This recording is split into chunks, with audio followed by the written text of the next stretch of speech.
next speaker is another historian, Anandaroop Sen from the University of Cape Town. He's done a lot of work on on empire, especially the British Empire in India and also on the African continent. Thanks, George. Hi, a pleasure to be here. And thank you, George, particularly for pushing me into writing a small piece, which is a review of this book which has come out recently, and everybody's reading it from airports to, and people recommending books which are very easily available at airports. That's always a bad sign, right? So it's become that popular, this Sai Deepak's trilogy. It's primarily an attack on Indian Constitution, which was the founding document of the Indian nation state in 1947-48. Took 2-3 years under the leadership of a constituent assembly. So it's an attack, primarily an attack on that. I am a historian of the British Empire. I'm interested in histories of law and political economy. But this is a side project. I'm quite interested in tracing right-wing histories. So when George asked me to write a small piece, a review piece on Sai Deepak's book, the first of the trilogy, I thought this would be an interesting way for me to open up the conversation for myself and trace perhaps at some point a longer history of the right, and not just dismiss it offhand, but to take it seriously in terms of the larger conceptual structures that it inhabits and practices. Because we have to admit the right has been very successful. So in the recent 10-20 years of the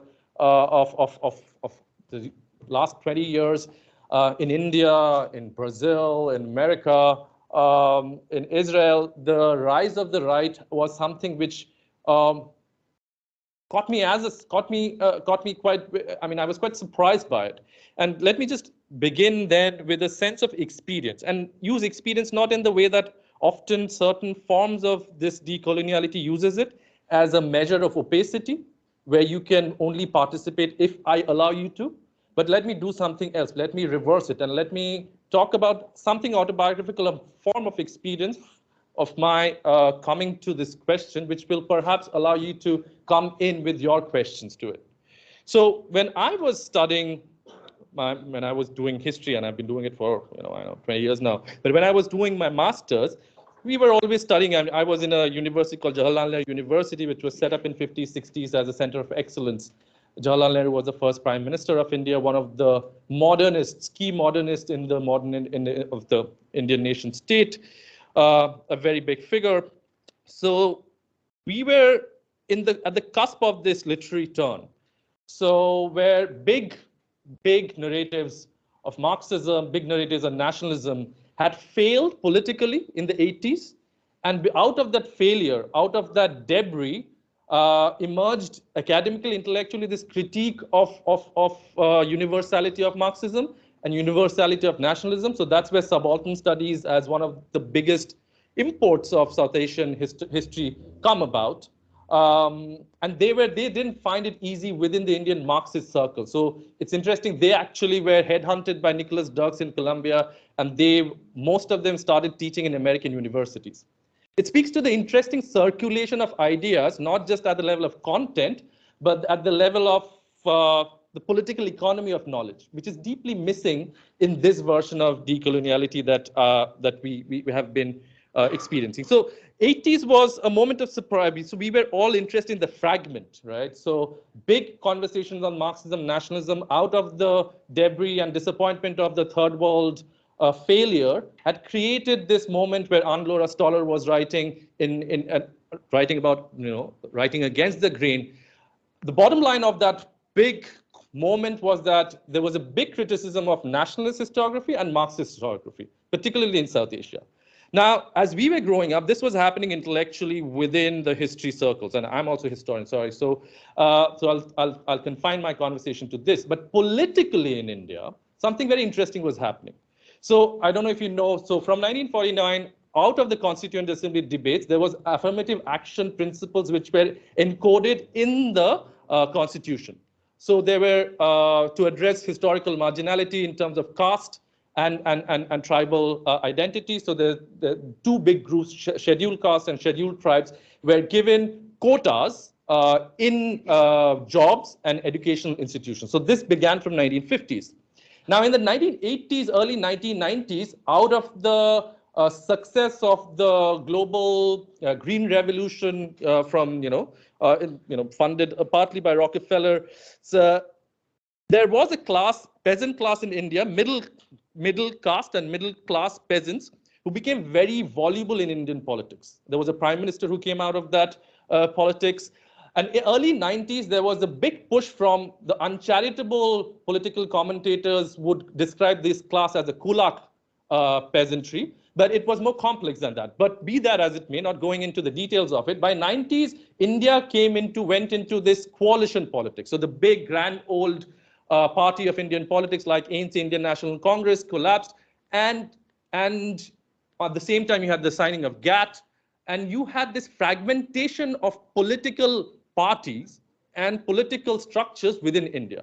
So you have the fragmentation within the intellectual community arising out of the debris of a certain kind of disappointment of the third world history. And you have this political, interesting, fascinating churn in Indian politics, which was around coalition politics. So when I was growing up in 90s, I could never see BJP, which is the right-wing government now who has been in power for the last 9 years, who targets Indian Muslims and any form of dissent and is very structurally and in terms of practice similar to states like Turkey than 1950s India. We couldn't see that.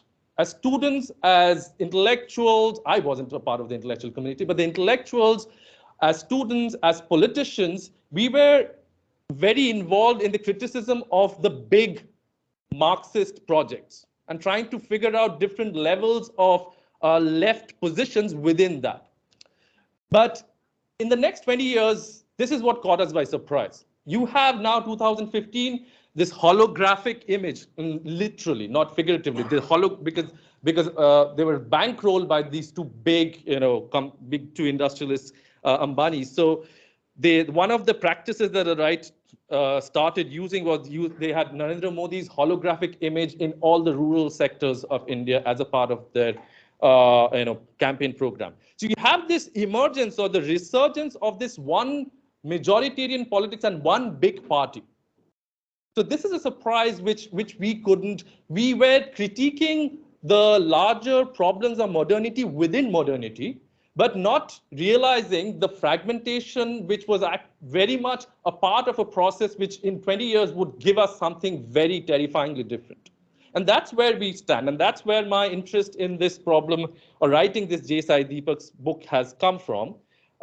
And Sai Deepak is a lawyer who is quite an accomplished and interesting lawyer who argues for there was one big case called Sabrimala Temple case, which didn't allow the Supreme Court and the Kerala government came together and they wanted women to come in. There was an older traditional ban on women entering the temple. So the Sai Deepak was employed by the temple authorities to argue for the continued ban. That's his position. And then he garners attention in the national media through his success in that media. And then he starts writing something, this trilogy. And this trilogy is something very interesting to what he does. He goes to these decolonial scholars like Mignolo, where the essential strategy is that, look, we are the indigene of South Asia. And coloniality has been the way that the Marxists, the post-colonialists, the subalterns have thought about politics, have written about politics. Now is the time to recognize the true indigene, and we need to be recognized through this politics of decoloniality.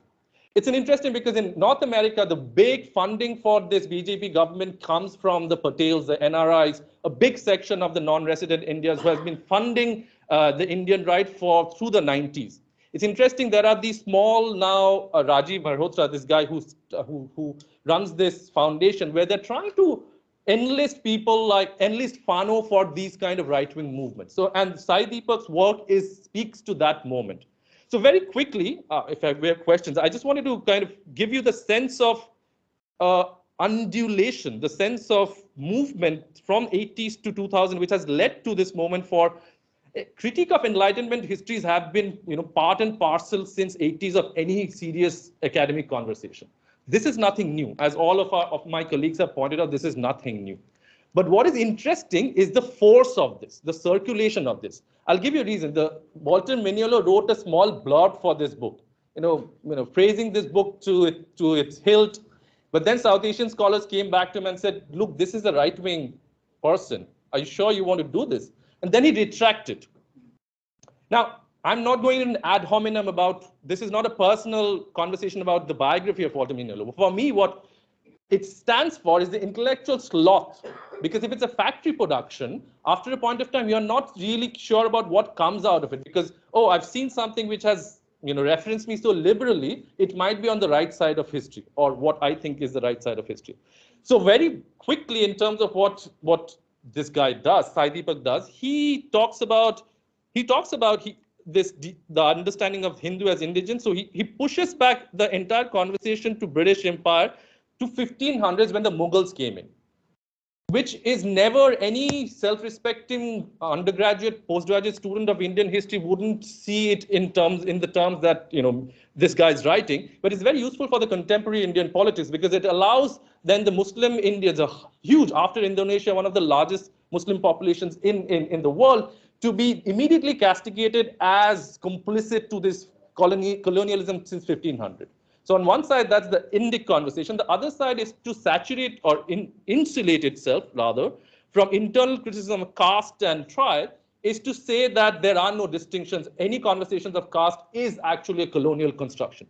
So using social constructionism in a very clever way.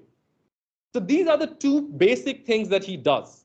And I write in the review, I kind of speculate, and a lot of these points have been made much more strongly in the other articles, that the disappearance of somebody like Samir Amin in the conversation, this disappearance of the Dar es Salaam moment in 1960s, University of Dar es Salaam, the disappearance of the actual investment, intellectual, political investment in the new state to think about something like tribalism. In 60s, there are multiple conferences. So the actual primary material disappears from this conversation, and there is an import of a particular brand of Latin American theory, which is the most impoverished one as far as I'm concerned. Because there's a lot of very interesting, Fernando Coronel's work, Eduardo Cohen's work on how forests think. There's a delusion strain in Latin American thinking, which is much, much more interesting, which doesn't translate or travel well at all. So that's what I end with. The problems of travel and why this travels now, and what does that mean? And finally, I find it aesthetically a really boring.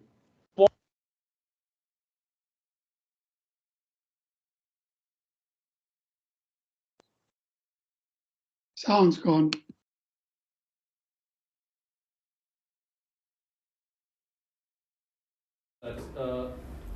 I'll leave it at that. If there are questions, we can address it. Thank you.